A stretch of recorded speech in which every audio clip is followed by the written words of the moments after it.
Educación al Día, espacio alternativo y pluralista del equipo sindical de educadores demócratas de Antioquia.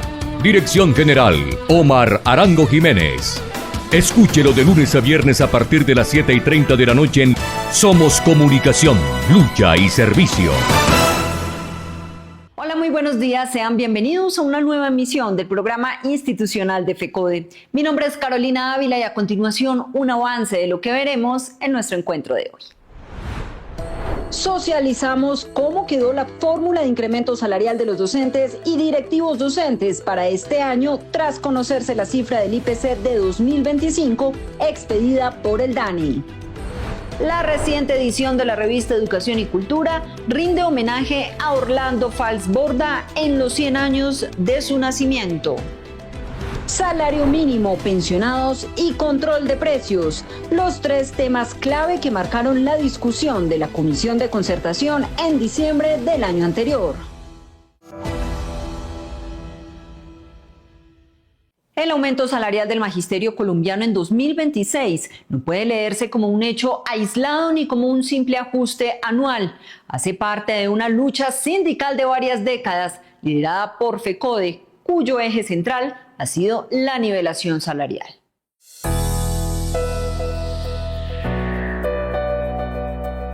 Durante años, el salario de maestras y maestros estuvo por debajo del que reciben otros funcionarios públicos del orden nacional, aún cumpliendo funciones de alta responsabilidad social. Esta injusticia estructural dio origen al proceso de nivelación salarial que comenzó formalmente en el 2014. De acuerdo con estudios realizados por FECODE y la Universidad Nacional en 2015, con un equipo liderado por el profesor César Giraldo, la brecha salarial del magisterio frente a otros empleados públicos alcanzaba cerca del 28%. Desde entonces, los acuerdos logrados han permitido avanzar parcialmente en su cierre, aunque sin eliminarla por completo. De ese proceso de nivelación que inició en 2014 con un punto, ¿sí?, a la fecha 2025 se ha venido acumulando un porcentaje del 21.89% de nivelación salarial a favor de los maestros, que va cerrando esa brecha con otros funcionarios públicos. Sí, en parte de eso no quiere decir que la brecha se haya cerrado, y eso es el reconocimiento en el acta de acuerdos del 2025, porque en el acta de acuerdo 2025 se acuerda avanzar en una nivelación de 3 puntos porcentuales. Por esta razón, en la Mesa Sectorial de Educación de 2025 se acordó continuar el proceso de nivelación salarial entre 2026 y 2028 con un total de 3 puntos porcentuales adicionales distribuidos así: 0,4% en 2026, 1,3% en 2027 y 1,3% en 2028. Estos porcentajes no reemplazan el aumento salarial anual estatal, sino que se suma a él y además se incorporan a la base salarial, acumulándose en la asignación básica mensual para los años siguientes. Pero, ¿cómo se compone el aumento del magisterio en 2026? De tal manera que para el año 2026 el incremento del salario para el magisterio está establecido por el índice de precios al consumidor, ¿cierto?, que de acuerdo al DANE, al dato publicado por el DANE, se ubicó en el 5.1%, al 1.9% de incremento a los trabajadores estatales en el marco de la mesa de negociación estatal, más la nivelación salarial del 0.4%. Entonces es importante comprender el carácter de la nivelación salarial en el marco de las luchas que ha venido reivindicando FECODE, y que además viene el 1.3 que se acumula, porque la nivelación se acumula como base del ingreso de la asignación básica mensual en los siguientes periodos. A este escenario se suma la bonificación pedagógica, fruto del acuerdo colectivo Ministerio de Educación Nacional y FECODE, que también hace parte de la política de dignificación de la profesión docente. Esta bonificación avanza de manera progresiva: 24% en 2024, 29% en 2025 y 35% a partir de 2026 en adelante, una vez cumplido un año continuo de servicio efectivo conforme al decreto 2534 de 2018. A pesar de los avances, FECODE insiste en que aún queda brecha por cerrar. Por eso la lucha salarial está directamente ligada a la discusión sobre la financiación de la educación pública. La remuneración de la nómina magisterio depende del Sistema General de Participaciones, lo que hace fundamental la reforma al régimen de competencias. En este contexto, cobra especial relevancia el proyecto de ley 502 de 2025, radicado el 16 de diciembre, que reglamenta el Sistema General de Participaciones. En diálogo con Encuentro, la viceministra de Educación Maritza Molina se refirió a los avances en el reconocimiento y la dignificación de la labor docente, así como a los retos en la implementación de los acuerdos con FECODE suscritos el año anterior.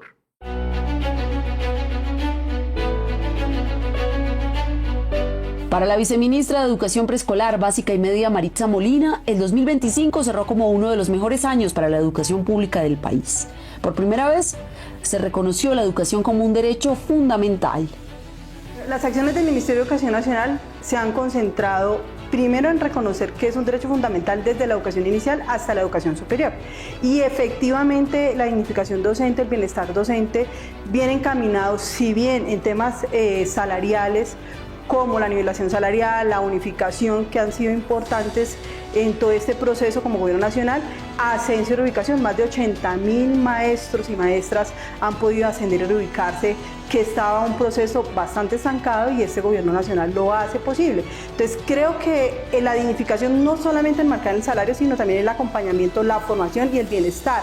Y frente a ese acompañamiento, bienestar y formación, pues también tenemos todo el proceso que hay de maestrías, de doctorados, de especializaciones para los maestros y frente a una formación continua. Un tercer nivel que lo considero importante en esa dignificación docente es también todo el acompañamiento territorial que tenemos de los maestros y maestras a través de todo el proceso de formación integral y también los tutores. Un cambio estructural en la política educativa del país. Asimismo, destacó los logros del gobierno del cambio en el cumplimiento de los acuerdos pactados con FECODE que dignificaron la labor docente, además de anunciar cuáles serán los retos para 2026. Es importante hablar de calidad, pero ¿qué es la calidad? Por ejemplo, si nosotros hablamos del pueblo Jiu, de los niños y niñas del pueblo Jiu, del pueblo Nasa, de los pueblos Embera, de los 115 pueblos indígenas, de las comunidades afro, de las comunidades campesinas, ¿qué es calidad para ellos? Creo que eso es un proceso importante de transformación que se tiene que dar en el país y también una transformación curricular, donde la educación está pensada más en el ser humano, en lo que hoy construimos como sociedad, un ser humano para la vida, para la paz, para la reconciliación y para la transformación realmente de nuestros territorios y de nuestro país. Creo que ahí vienen cambios importantes. La calidad no solamente son los resultados de las pruebas saber y pruebas estandarizadas. Si usted aplica unas pruebas estandarizadas, por ejemplo, al pueblo wayú, ¿sí?, que no habla en sus territorios fuertemente el español, entonces ¿qué resultados podríamos tener y cómo podemos decir que eso es calidad de nuestro país? Entonces creo que esas transformaciones que son de fondo y estructurales deben darse y que efectivamente este gobierno nacional, este gobierno popular, lo viene desarrollando con las organizaciones sindicales, con los maestros, con las maestras, con los procesos sociales, con la comunidad educativa en general. Para el Ministerio de Educación, el diálogo constante y vertical con el magisterio colombiano fue clave para consolidar y avanzar en la construcción de una educación más democrática y que le apuesta a la paz. FECODE, por su parte, recuerda que la dignificación de los y las docentes pasa por más garantías en el servicio de salud, la modificación pendiente de varios decretos y, en general, la continuidad en el cumplimiento de acuerdos donde se registran avances.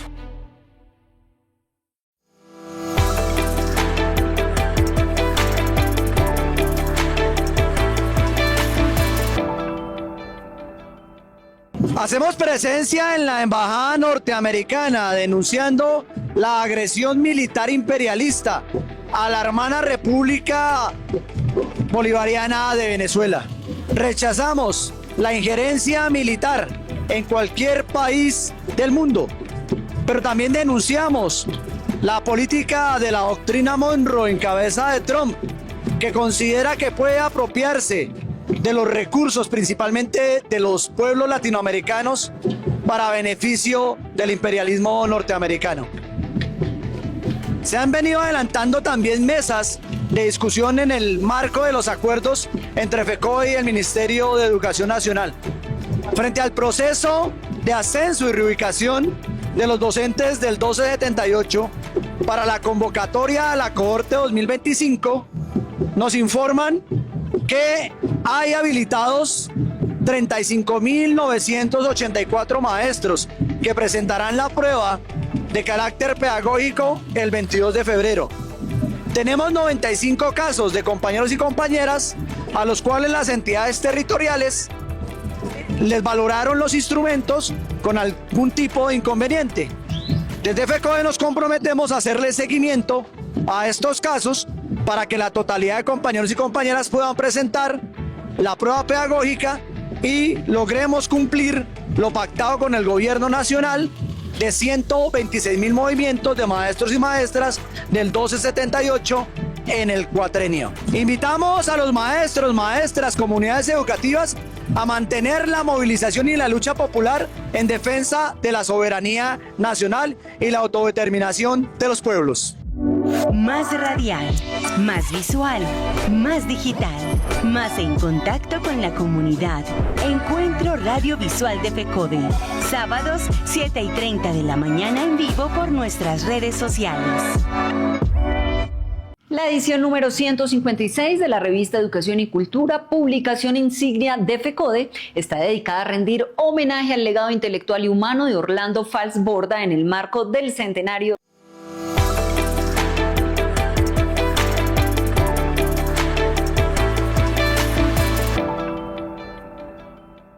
La Federación Colombiana de Trabajadores de la Educación, nuestra gloriosa FECODE, hoy hace un rechazo firme y enérgico a las amenazas acaecidas el día 12 de enero a varios líderes y lideresas del departamento del Valle del Cauca, líderes sociales, sindicales, solamente por nuestra afinidad política, solamente por defender el derecho laboral de los trabajadores, del pueblo y por querer de verdad un cambio en nuestro país. Hacemos un llamado a los entes de control, al gobierno nacional para que se nos brinde las garantías requeridas y no solamente en el Valle sino en todo el territorio colombiano. Igualmente hago un rechazo enérgico ante estas personas y estos grupos de nuestro país que se han usufructado de la riqueza de Colombia y que hoy rechazan y buscan cualquier tipo de artimañas para que se caiga el salario mínimo que se le aumentó a los trabajadores, no como un privilegio, sino como una justicia social que lo requieren para poder vivir en nuestro país con dignidad. Decirles igualmente que desde la Secretaría de Organización y Educación Sindical, finalizando el mes de enero, estamos haciendo la convocatoria, la 7ª convocatoria del Diplomado Político Sindical de Formación para los maestros y maestras. Tenemos ese compromiso, les envío de verdad a todos los maestros un abrazo desde la distancia, ese llamado a que nos juntemos para seguir defendiendo el país y para que como maestros sigamos ordenando, orientando y consolidando desde nuestras escuelas y desde las calles como ese espacio natural, ese deseo de que Colombia pueda tener ese cambio que requerimos. Un referente en el movimiento pedagógico nacional, con distribución bimensual. La revista Educación y Cultura de FECODE tiene un lugar en la Biblioteca de la Educación.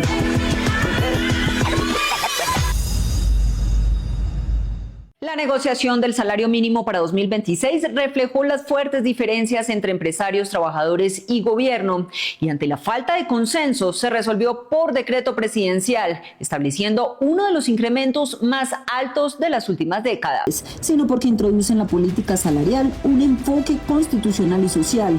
En el caso El aumento del 23% al salario mínimo en Colombia tiene efectos directos y concretos en el bolsillo de millones de trabajadores y en la dinámica económica del país. En términos simples, por parte de un experto en economía, un mayor salario implica mayor capacidad de consumo. Dependen de múltiples factores adicionales, por lo que no tienen que subir en la misma proporción que el salario. En Colombia, el alza del precio del arriendo está asociado al IPC, no al alza salarial. La administración y el precio de la vivienda tienen componentes más allá del salario, es decir, si sube el salario, los otros componentes de la vivienda, el precio de la vivienda y el precio de la administración no suben en igual proporción, de manera que los precios de la administración y de la vivienda no tienen por qué subir con el precio del salario mínimo.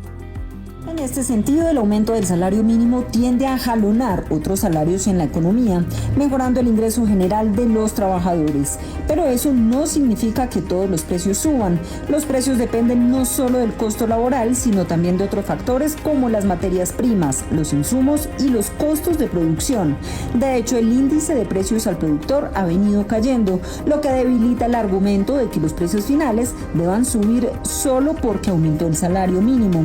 Es de aclarar que el ministro de Trabajo, Antonio Sanguino, confirmó que se alista un decreto orientado a desligar los costos de la vivienda BIS del salario mínimo para evitar fenómenos especulativos y previamente el presidente Gustavo Petro ha insistido públicamente en que no se debe trasladar el aumento salarial al consumidor ni a los precios de vivienda. También ha solicitado a las constructoras y a las autoridades correspondientes investigar y sancionar prácticas que intenten indexar dichos precios al salario mínimo.